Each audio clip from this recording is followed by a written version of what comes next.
하나님의 말씀은 시편 5편 7절입니다.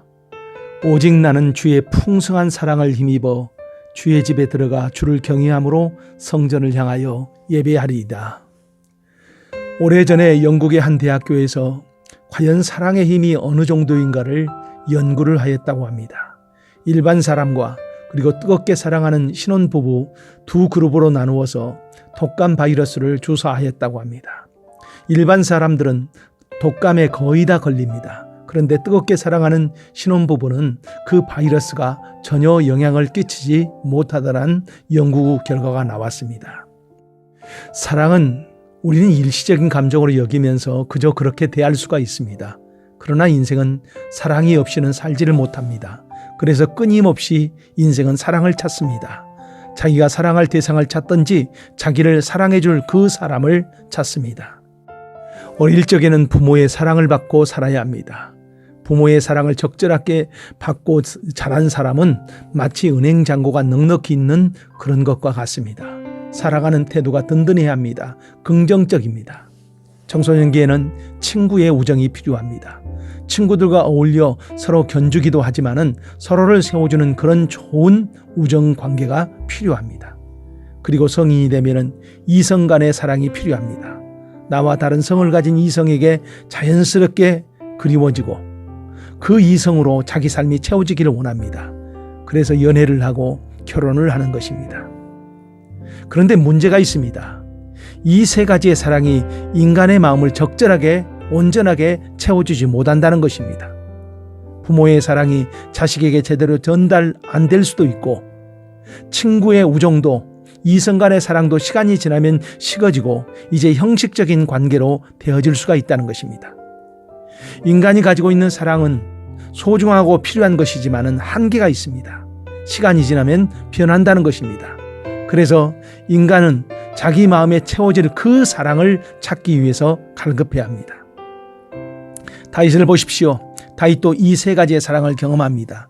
부모의 사랑, 그리고 친구의 우정, 그리고 이성 간의 사랑입니다. 이 세 가지의 사랑의 문제는 무엇이었습니까? 다윗은 부모로부터 소외감을 느꼈습니다. 그리고 그처럼 좋은 우정을 나누었던 요나단은 전쟁터에서 죽습니다. 그리고 자기를 사랑해 주던 미갈과 이별을 합니다. 다윗의 마음이 얼마나 외로웠을까요? 광야 같은 세상에서 그는 자신을 채워줄 그 사랑을 비로소 깨닫습니다. 그것은 바로 하나님의 사랑입니다. 그래서 다윗이 이런 고백을 합니다. 나의 힘이신 여호와여, 내가 주를 사랑하나이다. 다윗이 경험한 하나님의 사랑은 첫 번째, 풍성하였다는 것입니다.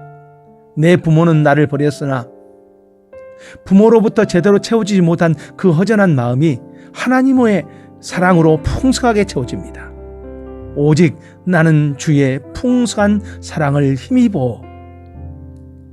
부모도 연약한 인간이기에 제대로 채워줄 수가 없습니다. 그러나 하나님은 얼마든지 채워줄 수 있는 풍성함이 있습니다. 두 번째, 끝까지 함께합니다. 성경에 하나님의 약속들이 나옵니다. 그 약속 가운데서 가장 마음에 와 닿는 것이 있습니다. 바로 함께 해 주시겠다는 것입니다. 내가 어떤 형편에 있든지 함께 해 주시겠다는 것입니다. 혼자라고 스스로 고독의 창문을 열지 마십시오. 하나님이 오늘도 함께 하십니다. 세 번째, 마음을 채워줍니다. 파스칼은 인간의 마음에 빈 공간이 있다고 합니다. 이곳에는 다른 것으로 채워도 채워지지 않는 그런 공간이라고 말을 합니다. 이곳은 오직 한 가지, 하나님의 사랑으로만 채워진다고 말을 합니다. 그렇습니다. 우리 마음을 채울 수 있는 것, 세상의 어떤 쾌락으로도 채워지지 않는 그 마음이 하나님의 사랑으로는 채워져서 기쁨을 느끼면서 살아갈 수가 있다는 것입니다. 사람을 보며 세상을 볼 때 만족함이 없었네. 나의 하나님 그분을 볼 때 나는 만족하였네. 라는 복음성가 가사처럼 우리 마음을 만족시킬 이는 오직 한 분이십니다. 바로 사랑이신 하나님입니다. 인생길 가는데 외롭다고 혼자라고 느껴질 때 사랑이 필요할 때입니다. 바로 하나님의 사랑입니다. 기도하겠습니다. 하나님, 우리 마음이 하나님의 사랑으로 채워지기를 간절히 소원합니다. 그래서 충만한 기쁨으로 오늘 하루도 살아가게 하옵소서. 예수님 이름으로 기도합니다. 아멘.